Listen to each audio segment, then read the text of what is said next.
iş quran xanımlar dediyimiz kimi də az deyil. Amma ki iş dünyasında çox vaxtda belə bir şeylə qarşılaşırıq ki, xanımın uğurunu başqa hansı amillərə bağlayırlar. Niyə qadının uğuru bu cəmiyyətdə hələ də belə çəkilə bilmir?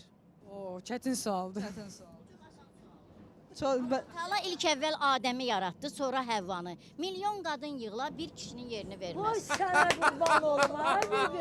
Qadının kişinin Mənim yerini qocalığım da. qadın verməz. Qadının öz işi var, kişinin öz işi var. Kişinin 10 köpüyünün bərəkətini qadının Yəni, o milyonu düzdür. verə bilməz. Bax, mənim Kişinin qocalığım. pulu bərəkətli olur. Əslində sual başqaydı. Verilişi burada bitirmək olar mən. Əslində Bibican, sual başqaydı. Biz bayaq sizin bu Bir də dediyinizi... qızım sizə onu deyim ki, Aycan. istəyir qadın prezident olsun, yenə də ailəsində qadındır. Təbii ki, təbii ki. Kişinin öz yeri var, qadının öz yeri.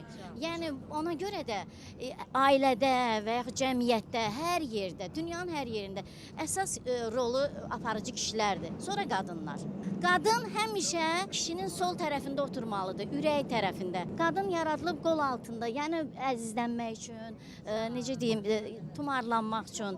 Ona görə də biz qadınlar nə qədər yüksək səviyyədə olsaq belə, yenə də bizim kişilərimizi yüksək qiymətləndirməliyik. Allah bizim Azərbaycan kişilərini qorusun. Allah başda o dəmir biləkli prezidentimizi qorusun. Allah Taala bizim oğullarımızı, şəhidlərimizi rəhmət eləsin. Qazilərimizə də can sağlığı. Şəhid ruhu, qazi nəfəsi düşündürsün hər kəsi.